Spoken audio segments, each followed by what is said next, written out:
Good morning, everybody. Welcome to Living Astrology with Janet Hickox. Grab your cup of coffee or your tea, sit back, and let's chat about what is happening up in the stars above us today, October 22nd. Happy birthday to my dear friend Cornelia Stephanie. We've been friends, it seems, forever, and we had the opportunity to spend the day together yesterday in celebration of her. And today's the actual calendar birthday for her, although yesterday was actually her astrological birthday. So if you're listening out there, Cornelia, I hope you have a blessed day. And as far as everybody else, I hope you're all having a wonderful Friday so far. Friday today.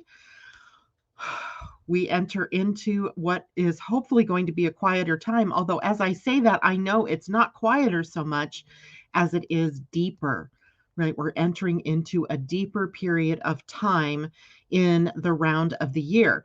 And I see people already checking in for us this morning. Good morning, Tom. You are up early. Good for you. Monique Alexander, hello. And Tom says October craziness winds down. It's windy here. I'm sure it's going to be windy here as well, as we're all expecting some kind of, oh gosh, Tom, what did they call it? A bomb cyclone storm? I don't know. I think that sometimes the weather people just like to over dramatize what the weather is going to be like so that listeners and viewers will tune in. So a bomb cyclone, yay, for the Pacific Northwest, where Tom is in Canada. I'm south of him in the very northwest corner of Washington State. And I'm assuming this is even going to stretch all the way down the coast and hopefully help out the Northern California areas that have been so parched and burned by the fires, although that brings its own sort of territory or problems. So when I say it's winding down, what I mean by that is that we don't have an injection of more crazy energy with planets changing retrograde or changing signs too much for this weekend. And what's left, though, is the sun tonight here on the west coast of the U.S. and the western time zones, changing into the sign of Scorpio. And tomorrow morning, all of you for parts further east, waking up with the sun in the sign of Scorpio. So, where we have the craziness now isn't just with the number of things that are happening, but with the depth of things that are being brought to us or being brought up to us. So, essentially, then we're changing the energy, changing the way the energy is going to show up for us. And it begins like right away today. In fact, even now, it's been building where Mars, the planet of action, is sitting in the sign of Libra, and that is squaring Pluto in the sign of Capricorn. So, wherever you have those two signs in your chart, there's pressure. The squares bring pressure, bring challenges, bring obstacles, things that you have to move through in order to be able to use the energy in a more powerful way. So we're going to talk a bit about that Pluto Mars square, because Pluto and Mars are both the co-rulers of Scorpio, right? So we have co-rulers of the sign that everything is getting ready to move into in a challenging aspect to one another. So who's going to get supremacy, right? Because usually they're sitting side by side, they're co-ruling the sign, they're peaceful enough, even though they're taking us on a journey through, the transformation of Pluto and the action and dynamism and sometimes even the warrior energy of Mars. But now they're squared. So now we have these two very powerful planets that are, tugging at each other in a very powerful way. So that means that places in our charts, someplace in your chart, wherever that Libra and Capricorn sign is sitting, is where you have challenges. When I looked at the chart for the day, right now we still have Mercury, the planet Mars, and the sun at the very last degree, last few minutes of Libra. So essentially right now the lid is being held on that Mars Pluto square by the sun in a sign that likes to bring harmony, or at least likes to balance things somewhat. But of course, later tonight and into the weekend, all those kid gloves that Libra might be producing for this, are off, as then we have both of those co-rulers duking it out. In the sign of depth is deep water, right? Scorpio is deep water. I don't know if you guys can hear this. Can you hear the frogs outside my window? It's really kind of funny because it's fall and we don't normally have frogs that I can hear. But right now, there's one right out there and maybe singing to us because of the amount of rain that is coming our way for the next few days. Anyway, let's say good morning to the new people joining us. Debbie Tibbetts Tumiel says hello from Atlanta. Love it. Tom or we already said good morning to you, Tom, but good morning to you again. J-Lo, hello. Sue McCarthy, hello to you. Corey, hello. Amy Energy, great to see you with us again. We've missed you. Carol Grogine, good morning. We're going to get together a little bit later, so we'll be face-to-face again. And J-Lo says, today my falcon is back at the tree. Ooh, awesome. And Tammy Smith, good morning. And Sue says, I had a tree frog show up at my basement window, and I've never seen one ever before. Christine Buckingham, good morning. I'm going to just be quiet for a second. Can you hear him? He's loud. I love tree frogs. I love frogs in general because when you have healthy frogs in your environment, you have a healthy environment. Frogs are what we call indicator species because they live in the water-land interface. They are indicators about how healthy the land and the water might be in the environment that you find them in. So in a pond or at a creek or by a river or a lake or by your house, right? So when you have healthy frogs, you have a healthy environment. When you have mutations going on in your frogs, you have an indication of poisons or toxins in your environment. So scientists always eagerly wait for the frogs to show them how healthy something is in their environment. So I always love to hear them. It means that something's going right in the environment out here. Andy Girl, good morning. And Corey says, I can, meaning I'm assuming you can hear them. We don't have any of them in my area. And I hear them always in the spring. I mean, they literally sing all spring from the water's edge, from the lakes and streams around here. And then it always disconcerts me when the city or the county, I believe it is, here comes along with their big mowers and and buckets, and they dig out the trenches around, the drainage ditches around here, because I don't think they get a clue about how they're destroying frog territory, frog environment when they do that. And I was taking a walk the other day and I walked past a person's home where they had done that exact same thing. It's like looking at a clear cut in a forest and you just want to cry because of the destruction of the environment of that for the animals that live in that interface. So it's kind of sad when that happens. Tom, true about frogs, true about bees as well. I really like the Halloween bees. I love it. Michelle Gay, good morning to you. The boobies. Oh my God, Tom. Oh my gosh, you're so funny. Kamal Lodi, good morning to you. It's great to have you with us. All right, let's dig in, shall we? We have a lot that I want to talk about today, but I'm also hoping to reserve some time toward the end of the broadcast to do some card readings for some of you because we haven't been able to do that in a while. So let's get on with the information. For the beginning of our weekend, we start with the moon in Taurus. Taurus is the moon is in Taurus until we get to midnight 58 Pacific Daylight Time. So very early tomorrow morning.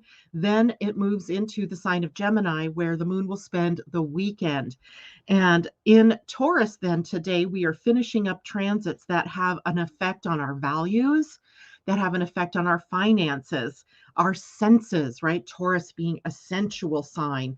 And by sensual, I'm talking about all of our 5 physical senses, not necessarily the intuition, although that's always there as well, but all of the 5 senses that we can bring to this to, be able to understand our world that we live in.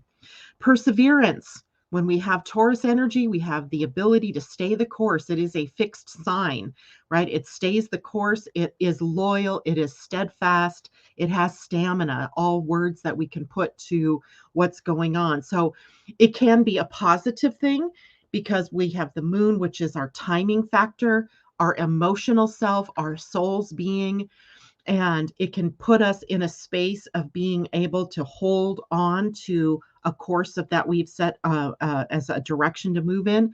But it can also be where we become stuck. The moon could bring up the emotions around that feeling of stuck and that feeling of not being able to move or push or do anything. So we might be dealing a bit with that. And what we would see with that energy then is an emotional reaction, perhaps, to the inability that we feel to make changes or to do something that we want to do. So patience is another hallmark here for the day today and into, of course, overnight. And then self-worth, right? We bring up self-worth because in Taurus, the planet Venus is the ruler. And Venus is a planet that takes us into finances, relationships, and self-worth, our values, our principles that we want to live by. And recall now that Venus is in Sagittarius. So Taurus's ruler, Venus, is in a sign that wants to bring us to true freedom, to truth, right? And that can happen through exploration, through releasing our adherence to strict beliefs, fundamentalist kinds of beliefs, where we get caught up and not able to see the bigger picture. And Jupiter, being the ruler of the sign that Venus is in, wants us to be able to step back and take a bigger look. So all these things weave together in a way to help us get beyond our limitations, to get beyond our limited thinking or the limitations that we've placed upon ourselves in our daily lives. So we have movement energy potential, but that movement may not happen until after the moon makes her move out of Taurus and into Gemini, which will happen again at the midnight 58 time in the Pacific daylight time area. And then let's see, that would put it at 3 a.m., 3:58 a.m. for those of you on the East Coast of the USA. And then the energy shifts into a more motion-oriented sign. Gemini is a sign of action. It is an air sign, and as an air sign, it promotes movement. It promotes curiosity. It promotes change. And our ability then to make some strides forward in our lives might be happening over the weekend.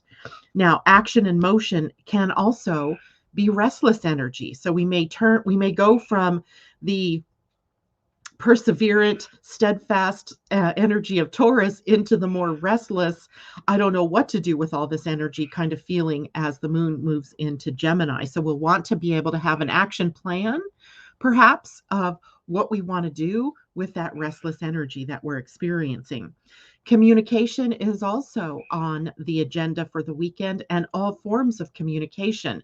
When we're talking that, we're talking writing, we're talking speaking, teaching, learning, acting, all of the things where communication comes up is a part of the Gemini experience.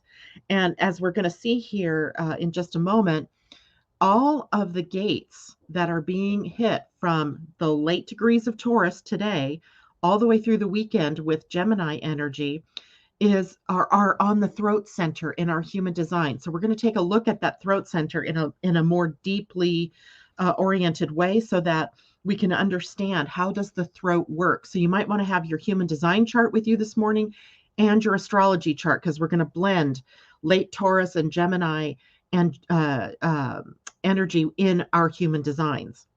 So in fact, all of the throat gates. So just if you want to know what those gates are, it's the 8 and the 20, the 16, the 35, the 45, the 12, all of which are on the throat center, and then down into the G center as we move into the late transit of Gemini. So for all intents and purposes, then, for the whole entire weekend, we are dealing with the energy of communication, right? So how are we saying what we're saying? What are we saying? and how does that communication affect us personally, but also interpersonally. Now, as well, when we deal with the moon in Gemini, we have almost a head-butting energy between emotions and the logic of the mind. So, Gemini being a sign of the mind and the moon being emotional, we have the potential for us to have to try to figure out or try to work through how to express emotion.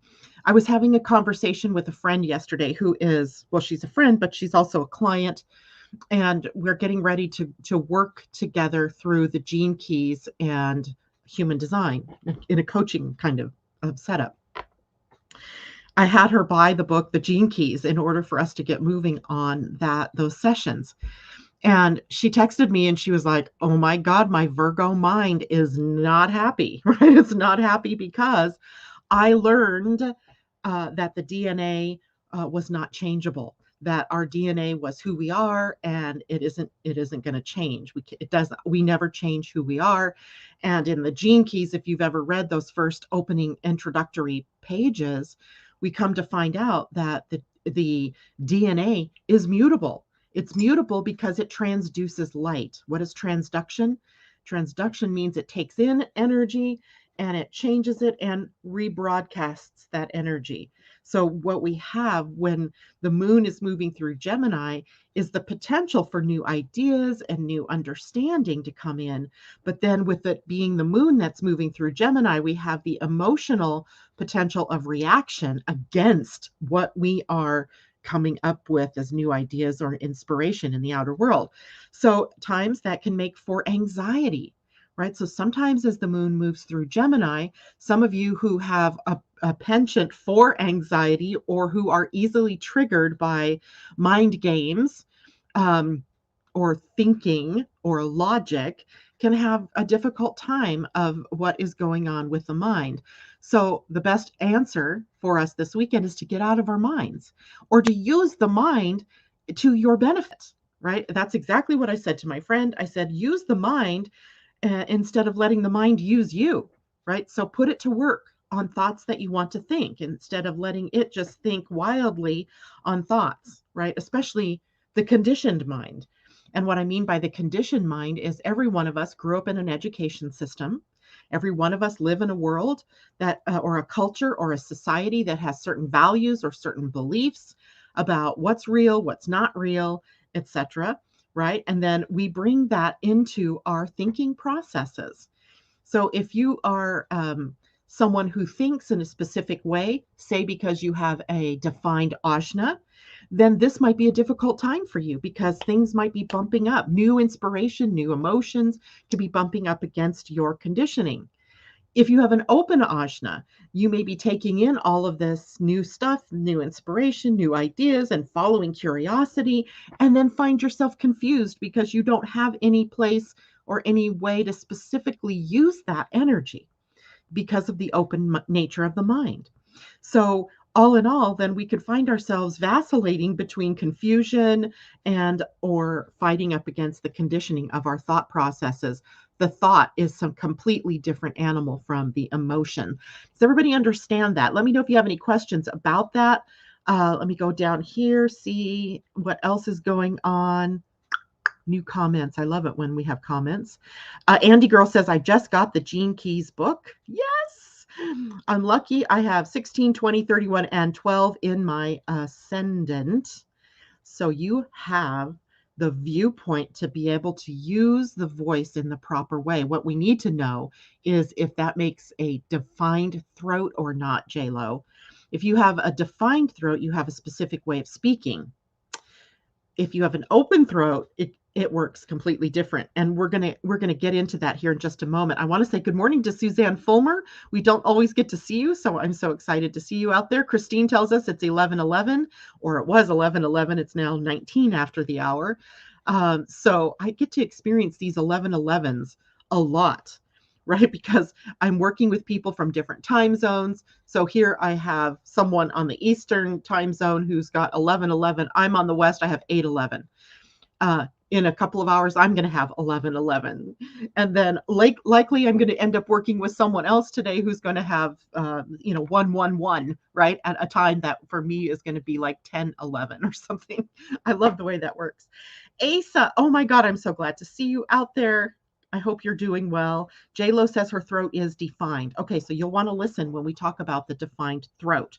So let's finish here with the moon in Gemini. So for the weekend, then, if I distill it down, we're all going to be working on the communication from the throat and the actions that we take, the things that we say, what we're learning, what we're teaching, the mind, all very powerfully triggered for this particular weekend.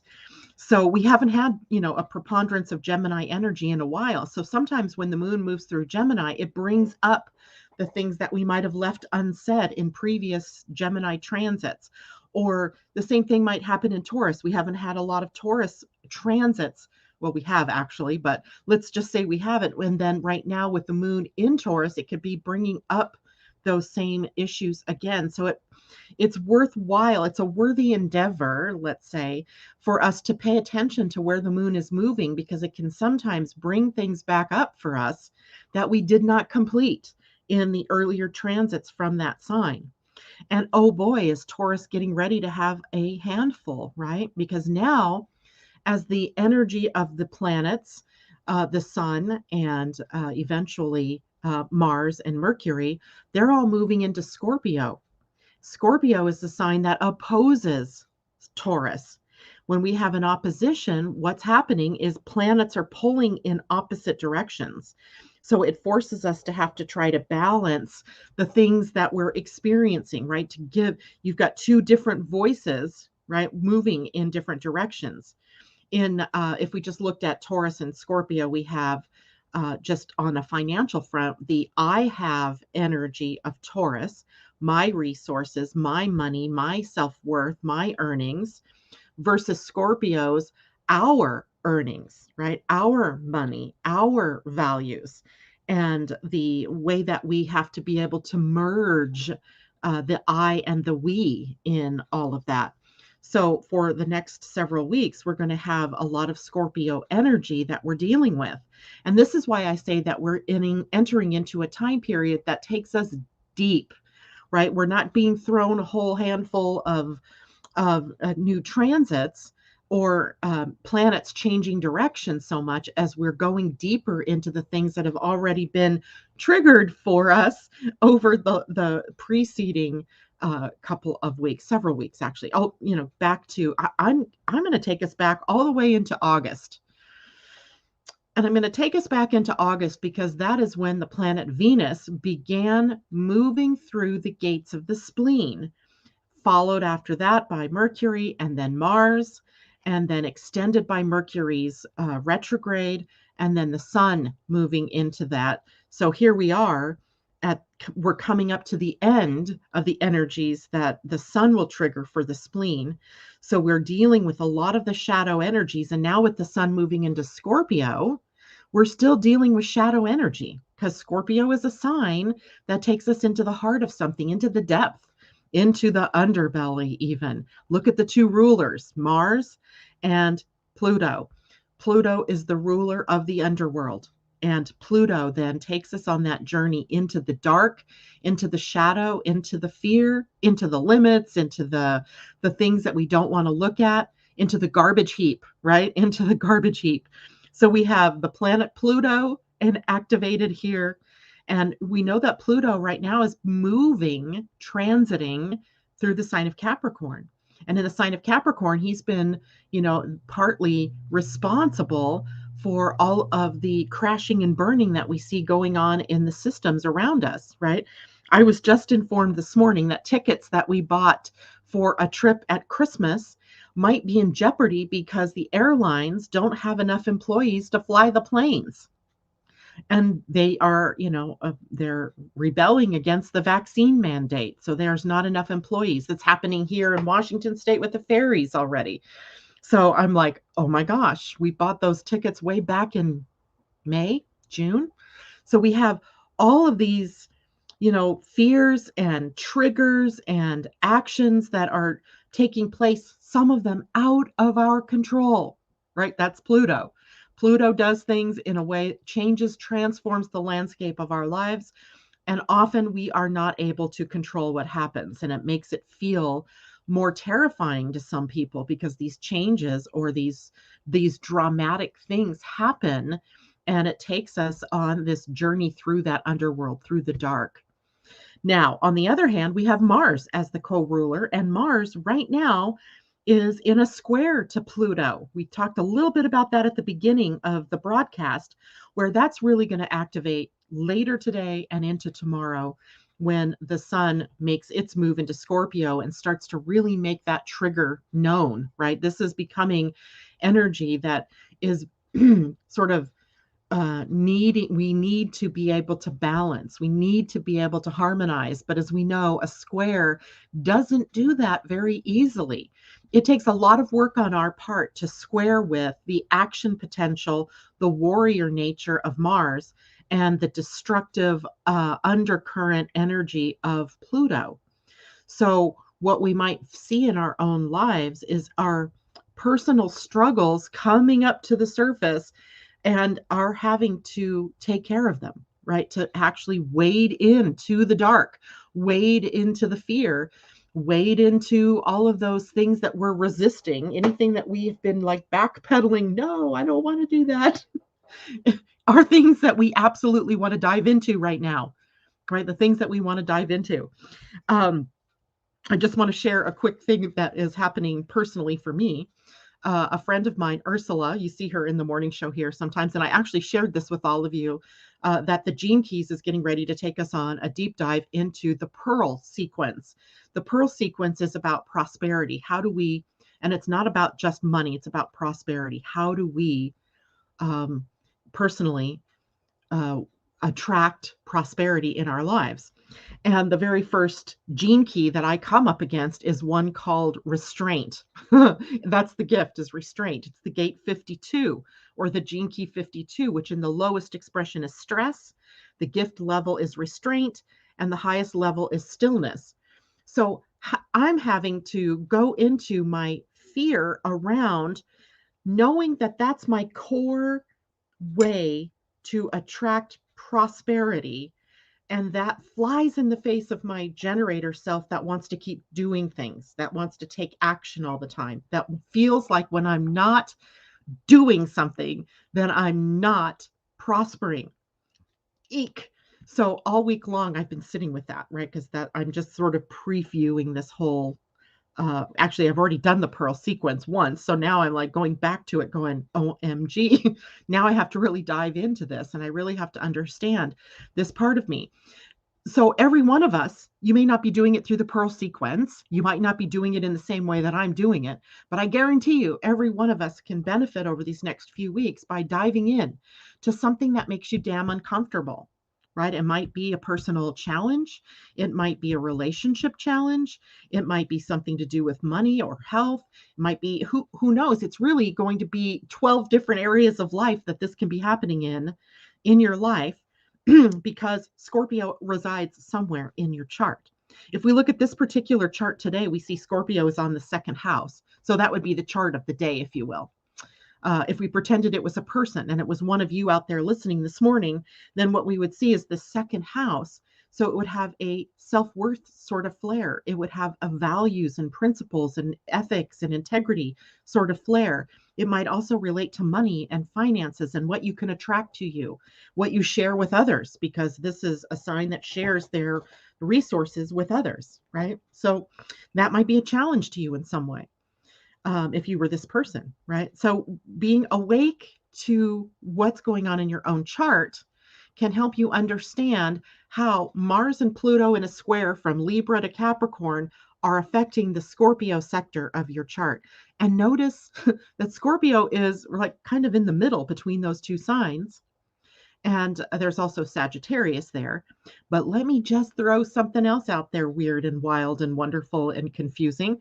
And that is, what if we actually threw out the 13th sign and put it in there? And then what we see that we're actually going to experience as part of this is a fucus. And that is the energy of the healer, right? He is the one in the sky right now, the constellation in the sky that the sun is moving through the foot of, like if he's a person, he's kind of lying with his feet at the ecliptic plane. And the sun right now has precessed enough to move through a part of Ophiuchus every year. We don't use it as astrologers. I think they're warming up to the idea. I kind of like, I mean, I'm always going to take it on the I'm going to always take the vanguard, right? I have Jupiter in Aquarius. I'm always looking at what's coming next, what's in the future. And the future is that I think all of us need to look at where is Ophiuchus in our chart and how is that affecting us? And where is it taking us? What journey is it taking us on? So if we throw that in there, then we have the potential for wounding. We have the potential for healing. So that does kind of sound like jumping into the fray of the fear field, doesn't it? Right? Questions about that? Natasha, good morning. She says, I trust, I trust, I trust. I fly at Christmas too. Are you going to Disneyland? That's where we're going. J-Lo says, Alana Bailey, nice to see you out here. Is there a site where it will show us our chart and what the day's planets are doing with it? Yes, there is. It is called Genetic Matrix. And I'm not sure if you can do this without being a member, but it has a daily chart, and you can create a chart and compare it to your own chart. So geneticmatrix.com. And I'm sorry, I don't know. I know I pay for it because of the work that I do. I don't know that you have to pay for it to do that. But even so, if you did, it's like $9 a month. It's very inexpensive and lots of great energy. And so, Alana, thank you for that. You're creating a segue for me. As you all know, I've been creating a I'm trying to think of a word. I'm calling it Live by Human Design, but I'm going to change that name. But I've been creating a book for everyone to be able to chart the transits through human design and astrology, astro design. And of course, my son passing away during the summer interrupted my flow of that creative energy. I have not been able to really get back to it. So I came up with a brainy idea the other day. Well, it was a couple weeks back now. And that was, I'd already written the first 6 months of the year. And so I sent that to the editor. I've received that back from the editor. So I'm going to do a 2-part yearly astro design book that is going to help you chart what is happening. And those first 6 months, I've already received them back. I'm just now going back and adding pictures and adding the moons and things that I didn't put in originally. So you're going to be able, as a listener here in the morning, to be able to get either the 6-month version, or I'm going to also offer it as a monthly version that you can buy by the month. And when you can do that, then you will have all of that information, Alana, about what's happening. And if you go to my website, you can get your own free copy of your human design chart and a report that tells you a bit about that. And I'll put that here. And you can use your own personal chart then to really understand some of the transits. So I'm typing in, oops, I did not do that right. And I put the dot between astrology and let's see if I can fix that. living-astrology.com. There you go. So you can get your free chart and report, and then you can follow along with us in the mornings, or you can go to Genetic Matrix and get an idea of every day what's going on. All right. Hopefully that helps. Suzanne, 1111 means synchronicity. I love that. Asa says, awesome. I can't wait. And there we go. J-Lo, I have Uranus, part of fortune and vertex in Scorpio. So you have some focus there as well. So going deep is a part of what you're here to do as well. But all of us are. And that's the thing that I like to remind everybody during these shows, is that we all have all of the charts. We have all of the astrology. We have all of the human design. You have all of the gene keys, right? You are not deficient in anything. What's different for you is how it works. right? That's the unique piece. So you have it all, right? You have the ability, you have the genius, you have everything you need to live out the highest expression of who you are. It's about knowing how you personally are designed, right? How are the planets aligned in your astrology chart for you to be able to be you? How are the planets aligned in your human design to help you use your energy correctly? How are the planets designed in your gene keys to help you move your DNA from the shadows into the light, right? Or into the gift level. So we have these tools that help us to live out ourselves to our highest, but you're not deficient in anything.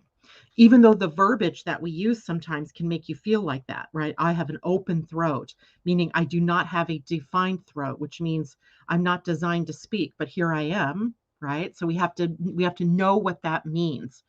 So because Gemini energy is going to be where the moon is all the weekend, and because the throat center then becomes a very important center in your human design, I want to talk about, I do sort of have a human design chart sitting here that I can show you. I don't want to do that because that's got someone's information on it. But the throat center is the brown center that sits right here at the neck. It is a square, right? In your own personal chart, it might be white. If it is, then you have an open or undefined throat center. If it's colored in, it'll be sort of a gold, tan, brown color. And that means it's defined, right? So defined means you are broadcasting energy. If it is open, it means that you are receiving that energy from others who are broadcasting it. The tendency of the open centers is to take it in, amplify it, and then try to rebroadcast it. And it becomes a source of conditioned responses, right? So we have to understand how those centers work. So as we talk about the throat center, then I'm going to look at it through the gene keys first because I like the gene keys arrangement in shadow, gift, and siddhi. I like the ability for us to see sort of the evolutionary path that that center or that gate can take. And in the throat center, in the lowest expression, it's distortion. It's distortion of the energies that are coming up from the rest of the body and the energies coming down from the head center to the throat center, and the mistaken motivation for what we do with our voices, right? So distortion is the shadow. When we get to metamorphosis, which is the gift level, metamorphosis reminds me of the butterfly that goes through that change, right? The caterpillar enters into the chrysalis and changes or metamorphoses into the butterfly, right? So we have this idea of transformation, one form of beauty transforming into another form of beauty, that it's not death the way that we think of it. It is really a transformation. And the metamorphosis that happens in the throat center is the ability to take words, to take thoughts and ideas and inspiration, put them into words, and then put the words into action through the throat. So metamorphosis, we are taking in thought energy, we are changing it, alchemizing it, if you will, into action. So thoughts into words, into deeds, right? Or thoughts, words, actions. So the throat center being a gearbox takes care of all of that.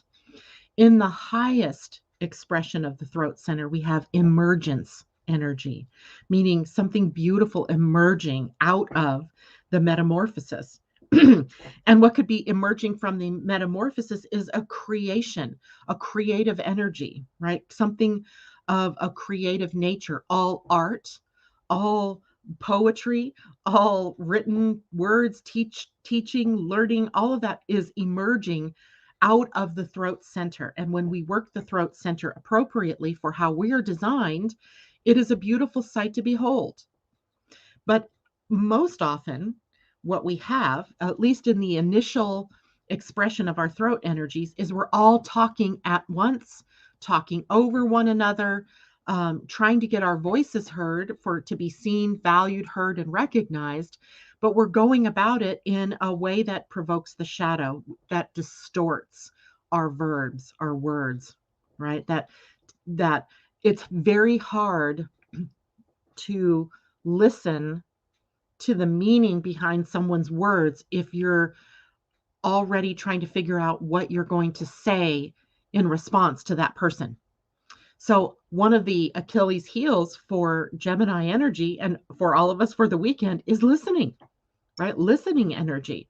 So, all of the throat center gates that are about speaking have a sort of heel energy that starts when we're listening. So, listening and speaking are linked together. So, the throat center is the center for expression and for manifesting. It's connected in the body to the voice box or the larynx, and as well in the body, it is the thyroid and the parathyroid, which regulates the body's metabolism, right? And how our well-being, our very well-being sits here in the throat center. How do we use our words? How do we use our words to ourselves and also to others, right? How do we use our words? How do we express our thoughts? How do we use the energy of the throat center in a very positive and correct manner for ourselves? All of our dreams, all of our ideas, all of our inspirations seek to be birthed, right? We all want to be heard. We all want to be seen as creators. We all want to do something. And all of that has to come up from the body into the throat or down from the head centers to the throat in order to be metamorphosed, in order to be changed or transformed into the action or into the project or into the relationship, you name it, right? To see it in the outer world, it begins from the thought, goes into the word, and then comes out into the action. And these gates that we're going to talk about the whole of the weekend, the gates are all about teaching, leadership, educating, or education. So meaning you could be the educated as well as being the one doing the educating. Knowledge, sharing, all of that comes through the very powerful throat center. And just to remind all of you, why is it we're talking about this? We're talking about this because while the moon is moving through Gemini over the weekend and through the late degrees of Taurus today and into the early morning of tomorrow, all of the centers, all of the gates on the throat center are being activated by the moon. That means we're bringing a lot of emotion. We're bringing a lot of timing. We're bringing a lot of soul-centric energy into the throat center of manifesting and expressing, right? So it's a very deep part of who we are to be able to express ourselves. Now, words lead to that action, right? And to manifestation. Now, that works differently for people based on how the throat center is defined or designed. So, an open throat center, meaning it's white. And an open throat center would mean that you might have gates that are hanging on the throat, right? But they don't connect either to the ajna above it or to the other centers below it. So it can connect to the identity center. It can connect to the emotional center. It can connect to the spleen. And it can also it can connect a couple of different ways, 1, 2, 3, 4 different ways to the identity center, so the soul center.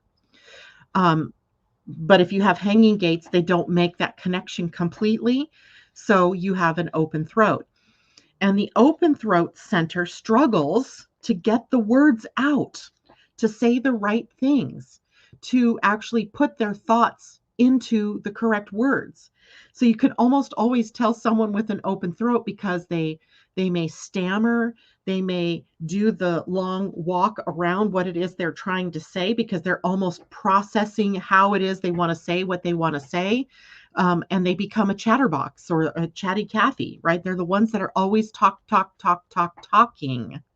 It's funny because that's what I do here in the morning, but I'm invited to do so. That's the key, right? The invitation.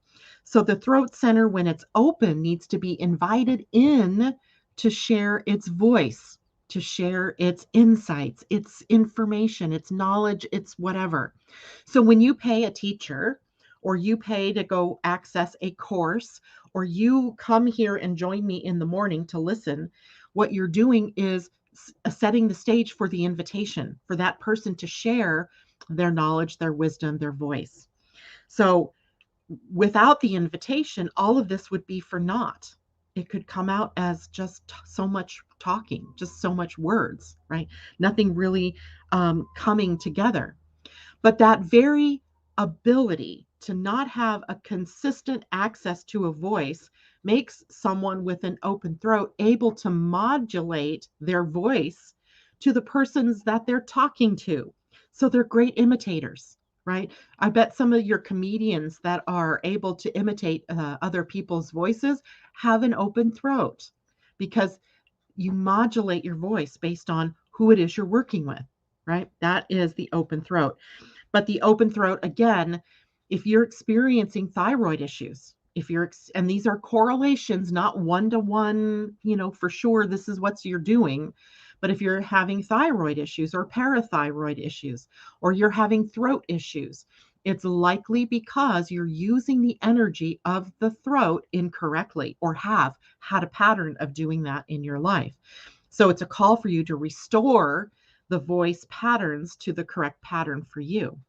As well, if you have metabolism problems, you are likely not using the voice in the correct way. It's funny to connect the voice to metabolism, but it is where the master gland sits, right? Or is the correlation to that master gland, the thyroid. If you have a defined throat, the defined throat has the power of expression. You have the power of words. You have the power of the spoken word, bringing thoughts and ideas and inspiration out to the world. You're speaking from the center that your throat connects to. So, for example, if the throat is defined in your human design because it connects to the ajna, which is up here in the mind, you are able to speak your mind. The power of your expression comes from the connection of the ajna to the throat. If you are someone who is has their throat center connected to the identity center, you're speaking from the soul. There's a distinct vulnerability in how you share what you share. When you share your voice, you're speaking from a very deep place. If your connection to your throat, or if your throat becomes defined because it connects to the solar plexus center, the emotional center, you're speaking from the emotions. If it comes from a connection to the spleen, you might be speaking from intuition, from instinct. I don't know how I know what I know. I just know what I know, and I'm bringing it to the throat and out to the world. So it really depends when you have a defined throat, it really depends what is it that defines that throat. We could even dial it in deeper by looking at the channel that is formed that connects your throat, right? So we would know more about how it is you're meant to use your voice in helping the world and teaching the world. So I see a lot of things ever coming up here, but let's see if I am able to go back. Pam Zaruba, good morning. Sun, Moon, Mercury, Neptune, Black Lilith series, all in Scorpio. Holy cow. You are either a prophet, an investigator, a healer. What the heck? You have a lot of really deep working energy there. Susie Gemini, hello. Let me guess, you must be a Gemini. Tom Wright, LOL, that's like me. I say quit talking while I'm interrupting. I'm working on it, LOL. And that's the key, right? We know when we become that chatterbox, because you and I both, Tom, we both have an open throat. But if you're trying to fill the space with just, your voice, it's coming from a place of discomfort of being in the quiet, right? And it might also clue you into a problem with listening, right? That you need to listen more and talk less. I deal with this with myself all the time. Cool rocks. I love it. I call it channeling Robin Williams, shifting voices. Yes, indeed, indeed. Sue McCarthy, wow, I never even thought about metabolism and throat. They are all together, all together. Tammy Smith, yep, true. I'm a chatterbox. I have been mindful of the invitation to speak since I learned about my human design. It makes a difference in the reception. Exactly, because we all want to be heard, valued, seen, recognized. We all do. And so a person with an open throat sometimes is butting in because they want to be heard. It's like standing in a group of people and you're trying to get a word in edgewise and you can't because someone is dominating the conversation. And it's likely the person with the open throat who's actually dominating the conversation. And yet it might be that they're not saying much of anything because it's just a bunch of words coming out. So all of us can learn a lot about how to get what we want, how to get our needs fulfilled by understanding the throat center. So J-Lo says it is connected to the spleen, self, and sacral for me. So you have a lot of outlets of the throat. And that then is probably going to depend on what it is the other person in front of you needs as to which voice is going to come up. Because all of the throat gates speak from a different voice, right? They're all speaking, but they all have a different voice because of the way that they connect to the other centers. All right. It is already 10 to 9. So I think the next part of what I wanted to talk about, shoot. Time always flies, right? I think the rest we can talk about as the week begins, because I want to do some readings for people because I feel like everybody is kind of in the need space for that right now. Not that you're needy. I don't mean that. I mean that everybody is needing some guidance perhaps, and I can do that in these next 10 minutes. So I saw somebody already out there, Debbie, who said she would like a reading. You have to remember, I don't have Asa in the background. Well, Asa, you are in the background. I don't know if you're still there. And if you can, maybe you can keep track for me or somebody take charge of letting me know who wants a reading. Right now, I'm going to do one for Debbie because she already said. And now it is your invitation to let me know that you would like a card reading. And you might tell me if you know what decks I have. You might tell me which deck you prefer. I have animals, I have angels, I have Mayan, I have dragons, I have the Wisdom of the Oracle, one of my favorite decks. Thank you, Asa. I love you so much. Thank you, thank you, thank you. So I can see Debbie Tibbetts Tumiel, Tom, Cool Rocks, and Kamal, and Sue. So maybe you can write that down real quick for me. So Debbie. But Debbie.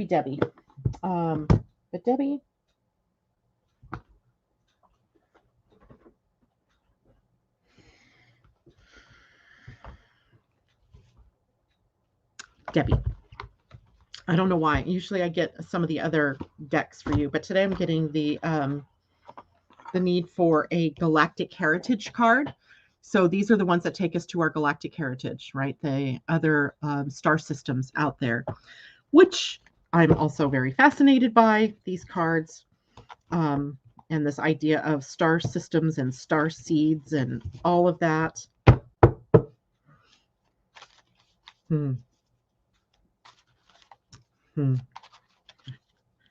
So much I want to say, but I have an open throat. Somebody invite me to speak something. Debbie, oh, generosity. Okay, so hold on. I had a flip out here, and I don't want to mess up the cards for everybody else. Debbie, card 68, which is the card of generosity. It is in the star system Lyra of the future. So the card is 68, which is a 14, which is a 5. And 5 always reminds me of generosity, of the flow, of freedom, of creativity. So let's see how that plays out in the star system of Lyra. Here you go, Deb. An ancient challenge of the Lyrans was to have a generous spirit. They had a fear that if they gave to others, they would not have enough for themselves. Eventually, they healed this pattern. Humans are now facing the same challenge as they explore the issue of generosity. Most people have no problem being generous when they feel safe and secure, but can you be generous when you feel insecure? Examine your patterns of generosity honestly. Are you afraid to give, or do you have resistance about receiving? Balance lies in being able to give and receive equally. That is a true path of transformation. This Lyrian time stream represents the Lyrian culture after they healed their karma and the challenges of the past when they were a young species.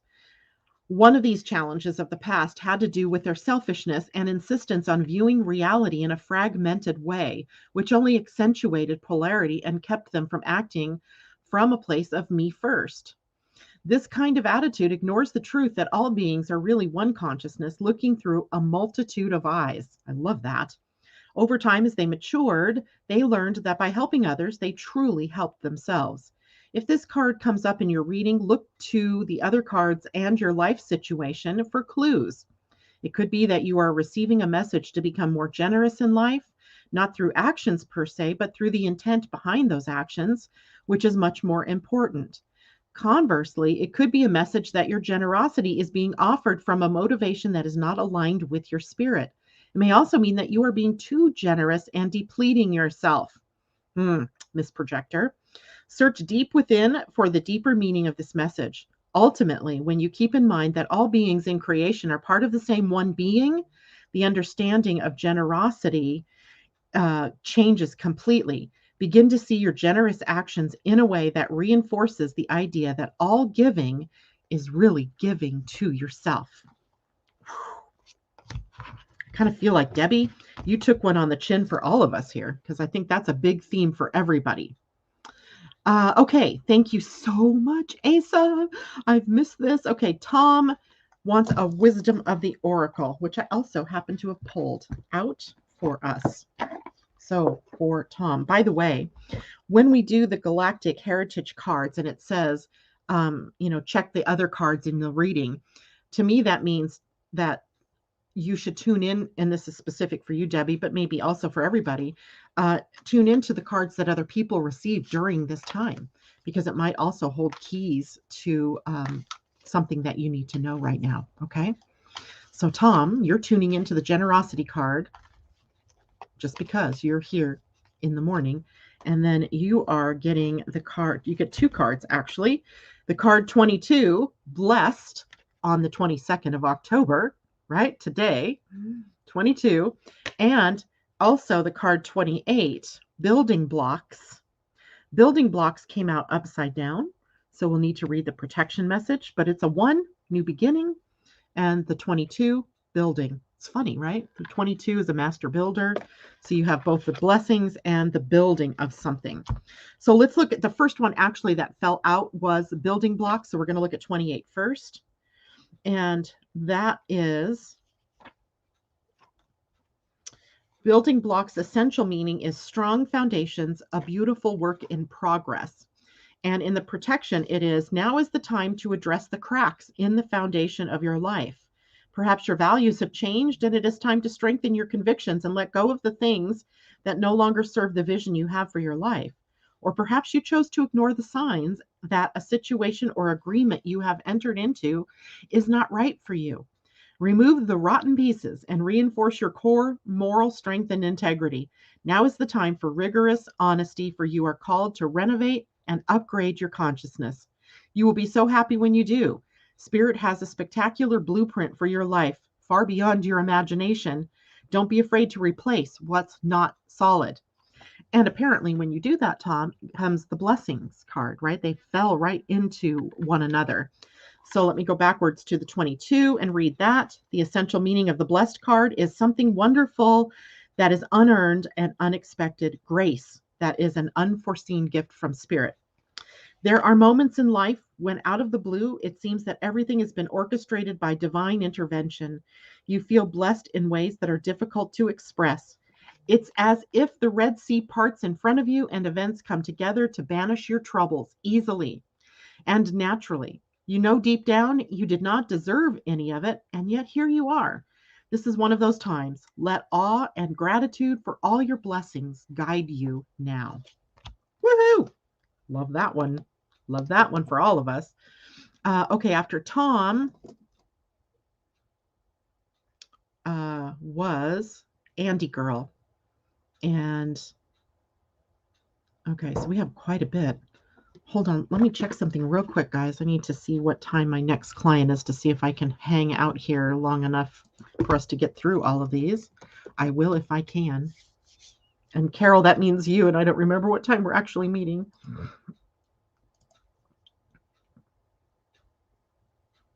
Not till 11. Good. So I do have an extra half an hour so I can do this. All right. So back to StreamYard. There you are. All right. Um, so when we have the next person, Andy girl, did you pick a deck?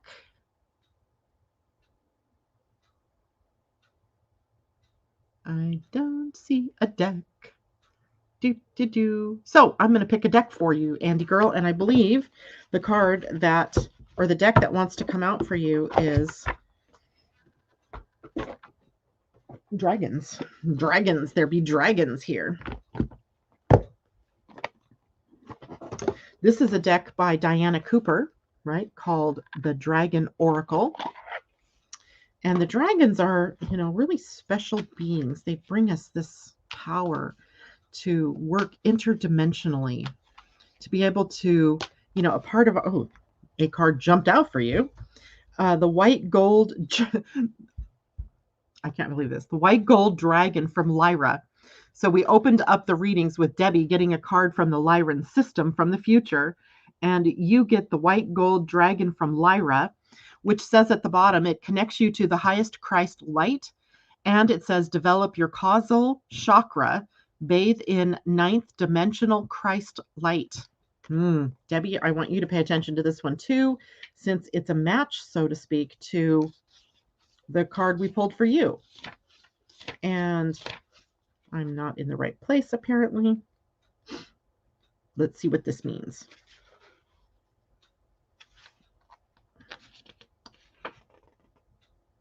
$98. Okay, so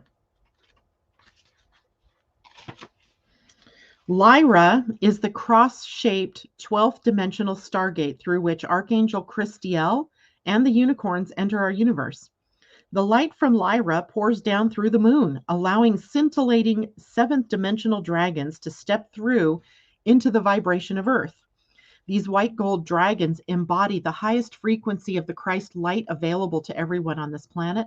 They work closely with Archangel Christiel, who is in charge of the development of the causal chakras of humanity. I'm not familiar with the words causal chakras. If anybody out there has that wisdom, please enter it into the comments for people to understand what that means. This is particularly important now as our causal chakra is our connection to the higher dimensions of spirit, the dragons, angels, unicorns, and masters. The white gold dragons from Lyra help to clear and develop our causal chakra. I'm assuming that it must be something, an interface up here above us, to help us illuminate our highest possible ascension path. Here's your guidance, Andy girl. These white gold dragons are attracted to you now because you already carry Christ light in your aura. Ask one to take you to the 9th dimensional pool of Christ energy held in Lakame. Don't know where that is. Visualize yourself bathing in the pool, which shimmers and swirls with pure love and light. Feel yourself absorbing all you are ready to receive. When you return, continue to feel the white gold light in your aura and practice pure unconditional love in your daily life. Your aura will radiate the incredibly high frequency of white gold, and the white gold dragon from Lyra will support you by continuing to pour Christ's light into you. Take time to find a quiet, still place where you can listen to its wisdom and guidance.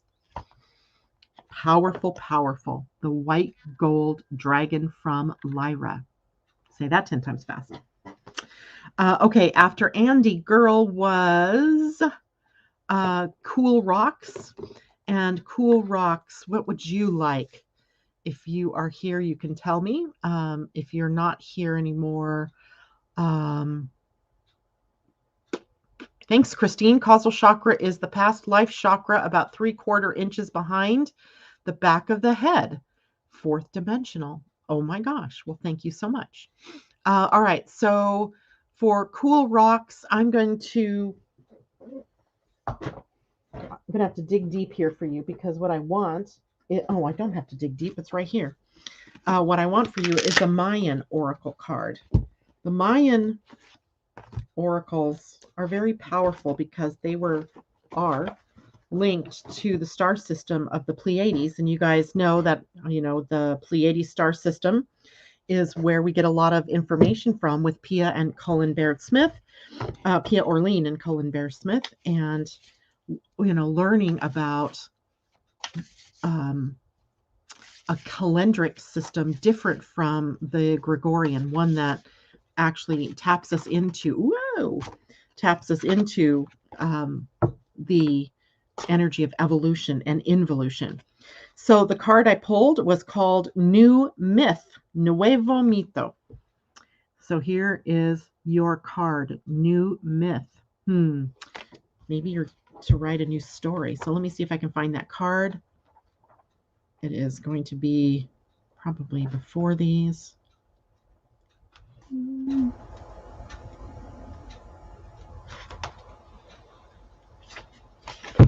Or not. Is it after the numbers? Ah, yes, the journeyer.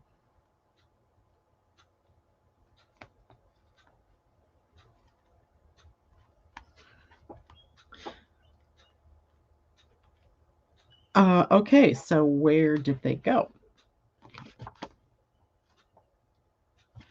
The lenses. There we go. Sorry.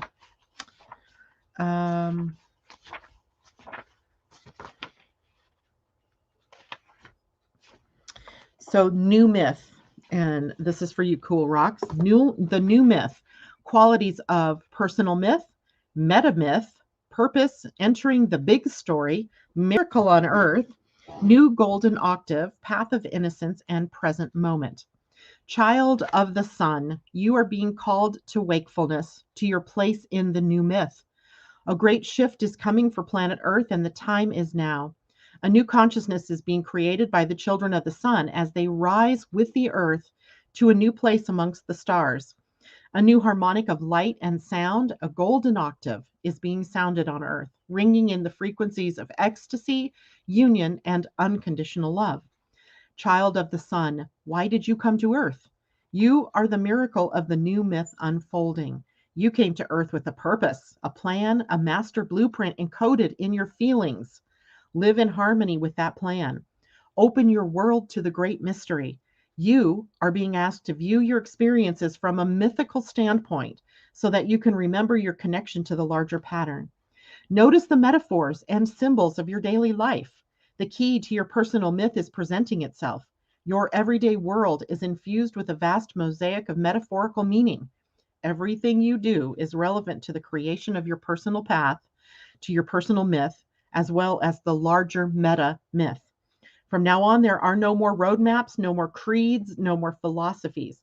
From here on, your direction comes straight from the universe, moment by moment. This is the path of innocence, the path of trust. Here, each step is walked only once, and the universe only speaks in the voice of the present. Feel the key to the kingdom in your heart. Know that, like the pull of the heavenly bodies, love is neither taken nor given, but discovered and allowed. No one is without love, for love is the force that holds the universes together. By simply embodying love, you are living the new myth that will create the wave home. Surrender to love and awaken, child of the sun. I don't know about you guys, but that one just gives me chills all up and down my spine. What do I do with the cards?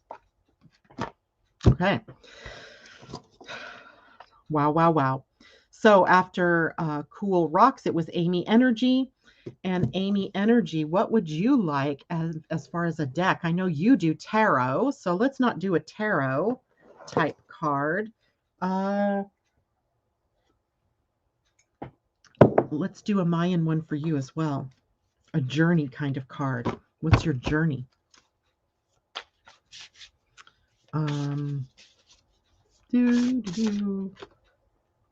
Greater cycles. Woo. So they're talking to us a lot this morning about cycles.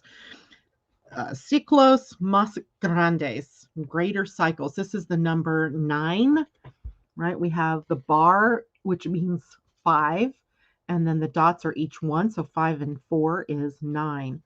So we have a number that we're resonating with here, a number that is related to greater cycles of time.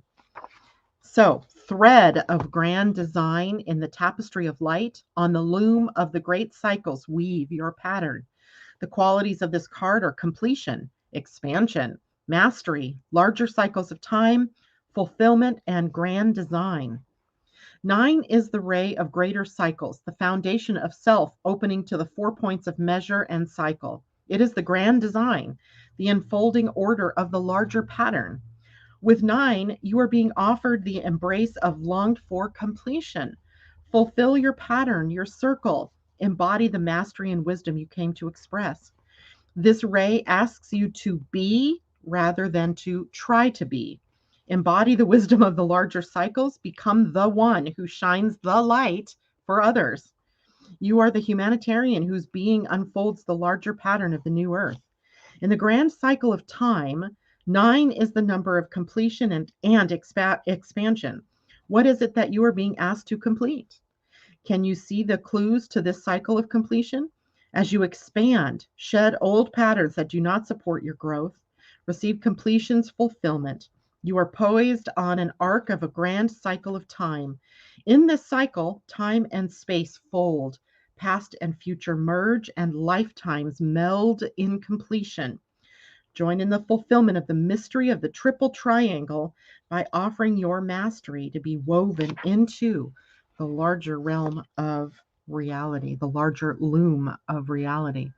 So we have the number 9 for you, Amy Astra, or Amy Tarot. Gotta love it. Gotta love it, love it, love it. Okay, so after Amy Tarot was Kamal. And Kamal, I feel like Kamal, you need a wisdom of the oracle. Not sure if that's what you wanted or not, but I'm going to go with it. And let's see here. Wisdom of the Oracle. By the way, that is a deck written by Colette Baron-Reed. She does most of the decks that I have, although I like a lot of the different ones. And interesting card, that a twofer. You and Tom get 2 cards today, right?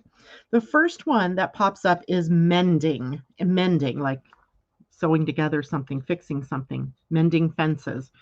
And it's card number 52, which is a 7. So there's a spiritual mending going on. But then you also have the 43, which is a 7 as well, right? So you have 2 cards with 7. 4 plus 3 is 7. 5 plus 2 with the other card is also 7. So a double 7 of spiritual energy, of going deeper, of the metaphysics of something. And this card came out upside down, and it's the card of deep knowing. So we have the card of deep knowing, and we have the card of mending. So you got these 2. So mending came out first, right side up, and the other one upside down. So let's see what these cards mean. 52.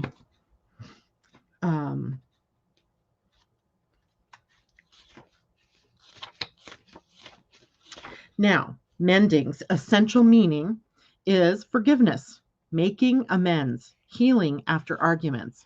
And here's the oracle's message. Each time we are hurt and allow the hurt to pass through us without understanding and integration, we accumulate an unwanted burden. This keeps us chained to the very things we need to heal, the pain, the memories, the echoes of resentments, and the arguments that we rehearse over and over. Now is the time for mending rifts, healing wounds, and letting go of old hurts in order to reclaim your power. Now is the time to forgive, to release, to make peace, and to make amends to others. Set yourself free. Now, I'm also going to read the relationship message with this because I feel like it's part and parcel of that. You've come to a place where forgiveness is necessary if you're to move forward. Separate or together, you and the other person are still experiencing the effects of a hurt that is impacting everything you do, even if you're not aware of it. The energy needs to clear. What must you do to bridge this gap? Closing your heart is not the answer. You have the power to heal this wound. Ask yourself, what would love do? Only good will come of forgiveness and an honest redress. And then that leads us to the other spiritual card here of deep knowing in an upside down phase, but still the essential meaning of this card is intuition, listening to the oracle within, empathy and hypersensitivity. And the protection message here is you are in empathy overload and need to get grounded again. So tune out for a bit. Hypersensitive, you're suffering from psychic exhaustion. This signals a time for a recharging of your batteries. Set energetic boundaries. Take a salt bath. Empty your mind and get back to you. It's not a time to be too open. Soon enough, you can let your guard down. Right now, you need to self-care and self-love. It's time to say no thank you to anyone in your life who exhausts you. Won't that feel good? Again, cards that I think have meaning for all of us. But thank you, Kamal, for taking in this energy for us, showing it to us. Okay. After Kamal, Susie Gemini. And Susie, did you have, good morning, Veronica. And everybody, you're so welcome. All of you who are telling me thank you. I don't mean to miss that. I'm just trying to tap into Susie matches the dragon. Susie, I think that might mean it might be good for you to have a dragon. And I put the dragons over here. So let's see what power the dragon brings for you, Susie Gemini.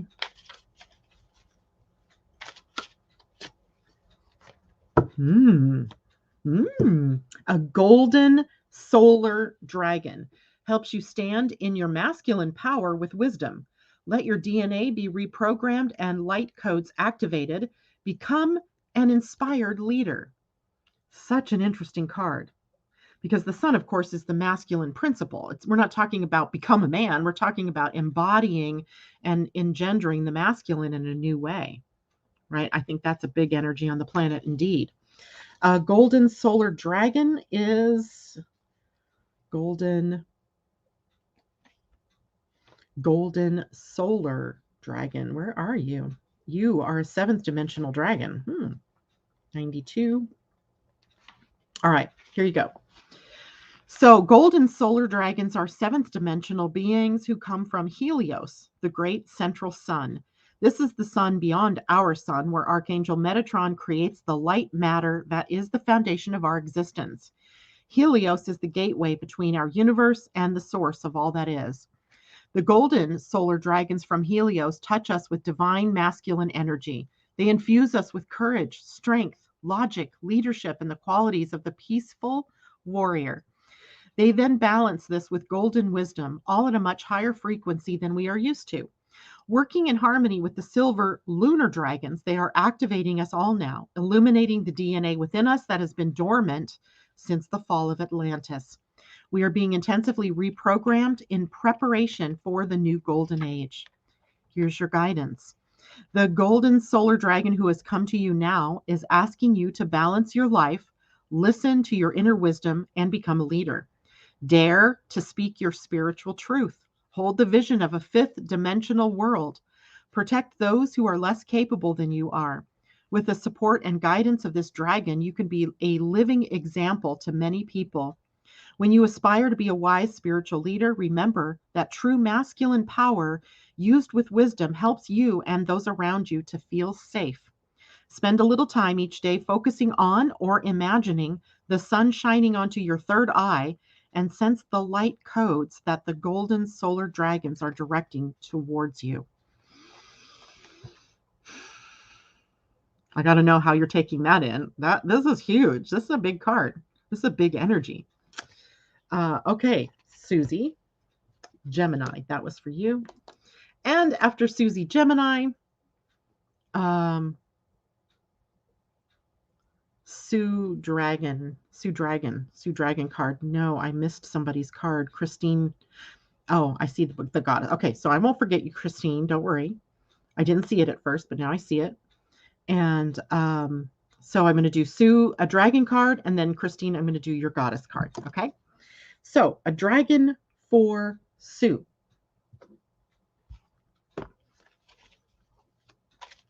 Sue.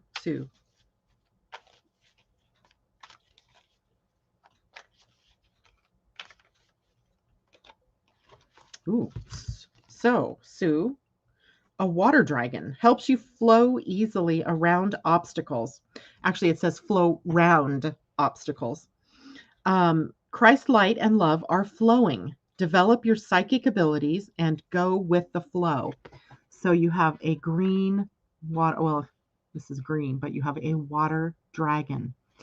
So interesting, right? Because, dragons, they themselves are sort of like fire, or at least I always think of them as fire.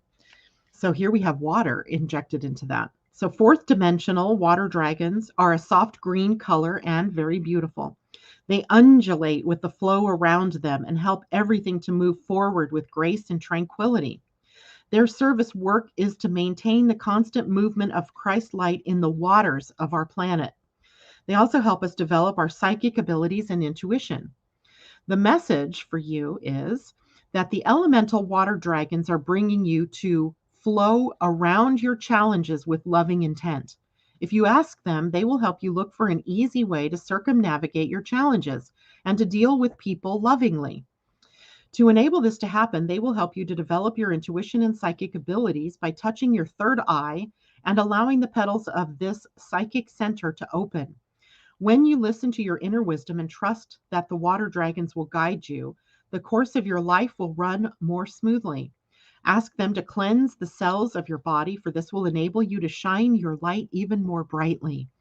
Then your guidance is to relax so that they can access your energy fields and pour the golden Christ light of pure unconditional love into them. Consciously absorb this golden Christ light and flow with it. This will bring you love, wisdom, and healing and enable you to travel effortlessly on your ascension path. It will also allow you to direct and help others with calm and integrity. Cool card. Very cool card. Water dragon. All right. And last but not least, Christine, goddess cards. I now have an interesting mess on my desk. Let's move and make some space here. Okay.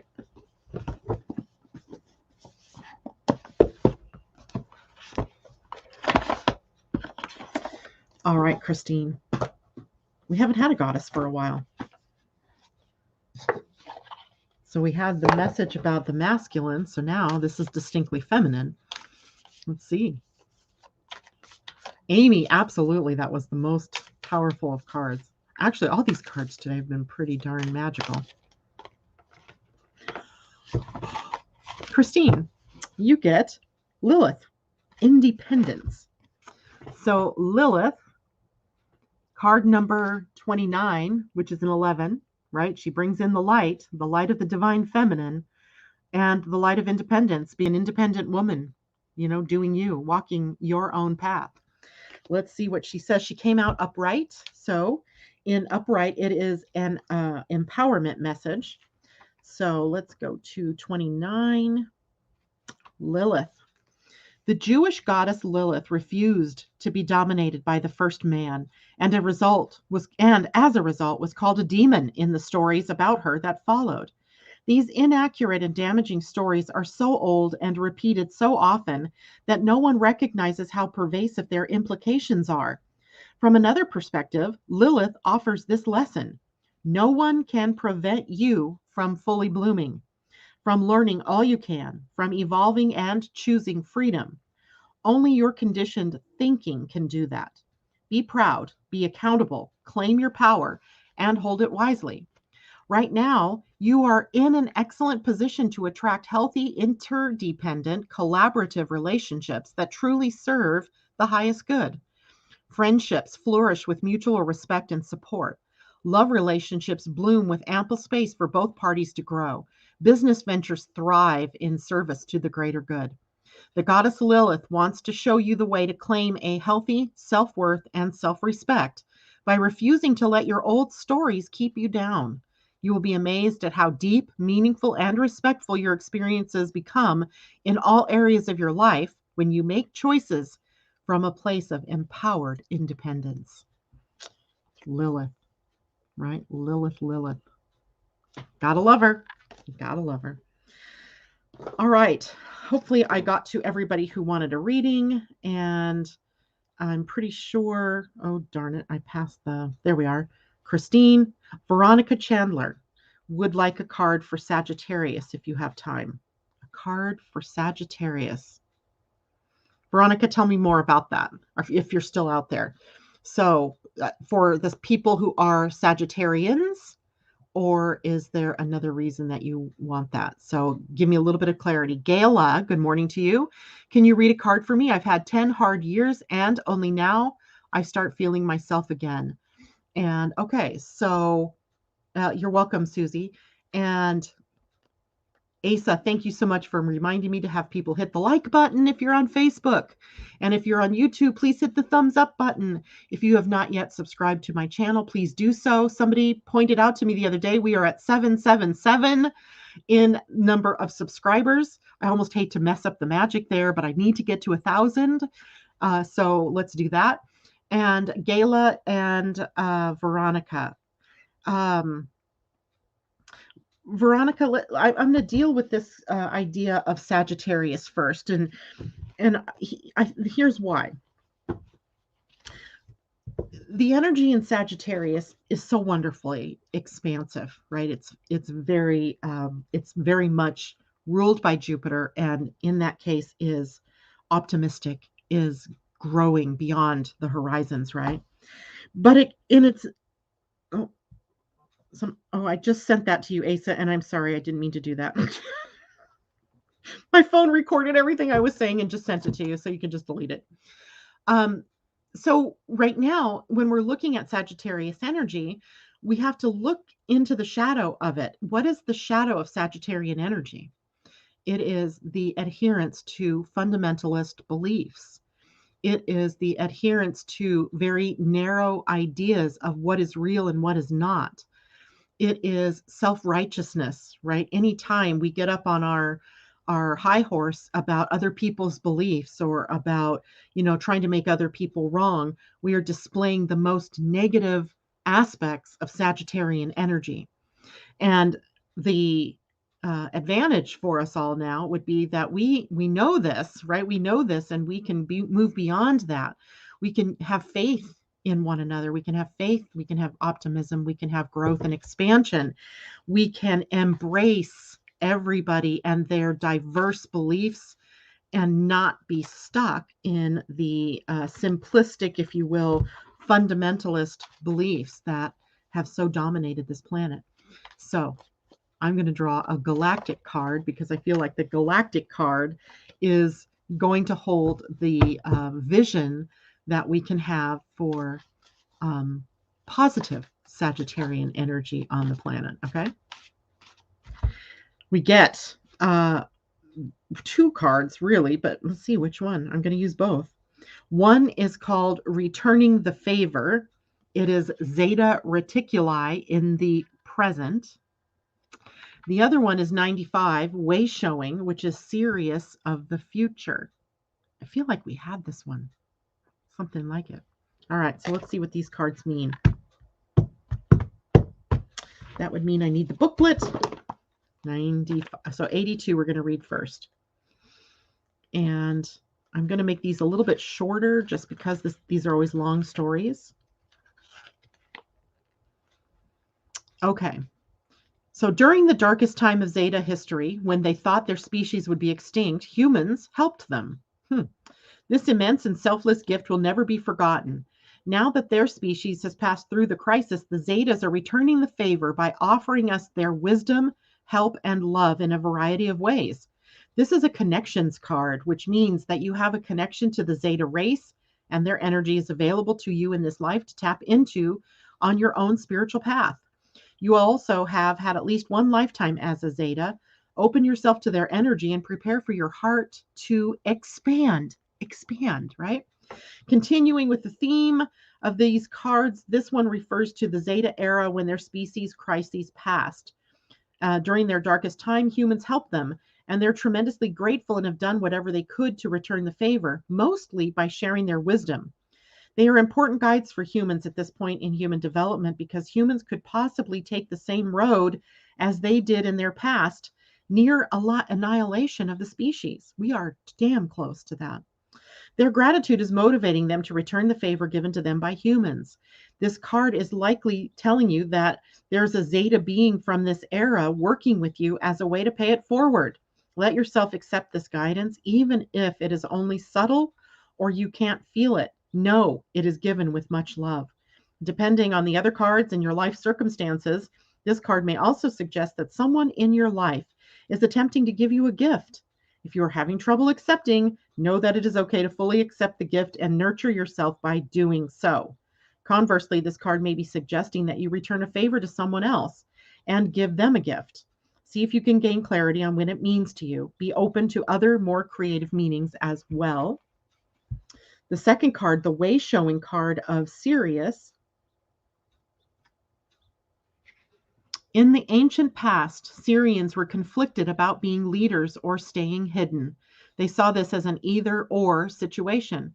Now that they have evolved, they realize that being a leader is not an aggressive or controlling role.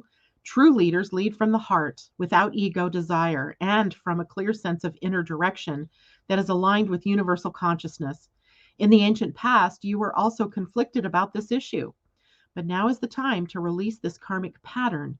You no longer have to have fear of being a leader or a way shower. You don't have to do anything to lead. Simply being is enough. So this is an era of enlightened, serious consciousness. To successfully evolve, Syrians had to heal some of their deepest fears. One of these fears was about leadership and its responsibilities. Again, a leadership card, right? They resisted this role, but soon realized that it was part of their spiritual path. They eventually accepted it with gratitude for being allowed to be of service. If you've pulled this card, it most likely means that you have leadership qualities. It may be asked of you to use those qualities now. Recognize that being a leader or teacher can be subtle. It may be as a leader or teacher in your family or community. Do not fear this ability within you, but at the same time, do not force it to manifest. The best leaders are those who don't necessarily want to lead, but simply lead by example. Very good. Very good, good, good. Sagittarius energy, when it leads correctly, is a sight to behold, right? It's a sight to behold. And last but not least, there was, who was that last one that I saw? It was Gala. I'm an Aries, ascendant Scorpio, Neptune and Jupiter. Okay. What was the cards, though, that you wanted, Gala? You wanted one. I think you might need a dragon because the dragons hold such power, right? And you're coming out of a time in your life, you say, where you've experienced a lot of stuff, whatever it was, right? Breakups in relationships or job changes or moving or disruption, whatever it's been.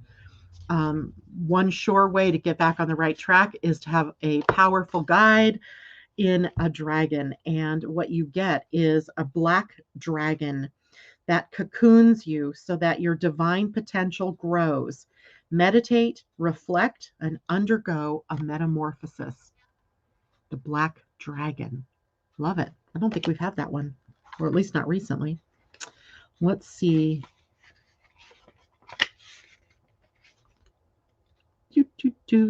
Black is a fifth dimensional dragon. Okay, so Gala. Fifth dimensional black dragons are powerful. They only come to us when we are ready to nurture a new idea or concept that will enable our divine potential to grow. Black is the ultimate divine feminine color, the shade of mystery and magic, of secrets and hidden hopes. When we are prepared to surrender to the black dragons, they will cocoon us in silky black energy. And as we rest within this safe, dark place, they will enable the new to develop within us. Eventually, we will emerge like a butterfly, having undergone a profound metamorphosis. Guidance. Choosing this card suggests it is time to rest, for it is during such moments of relaxation that divine projects, creative ideas, or a new way of thinking are conceived. In times of peace and stillness, fresh seeds and ideas can grow. The mighty black dragons wish to create a dark cocoon for you now so that the new can germinate and sprout. You are asked to accept their assistance, for it will serve your spiritual growth. Take time to meditate or reflect, and the dragons will surround you with their breath. This will allow the opportunity that is being presented you to take root. When you are ready, the black dragons will help you to nurture the new growth. Ask them to help you hold your vision until it comes to a glorious fruition. They will also be working with you in your sleep, and you may be aware of their presence, so acknowledge their help. Expect to be different and be ready to spread your wings.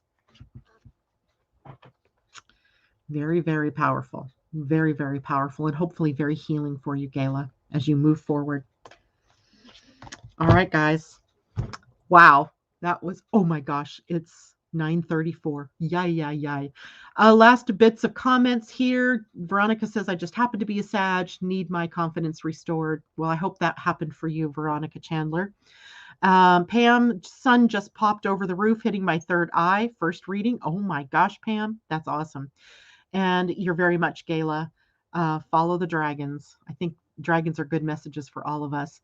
And is there anything else I met?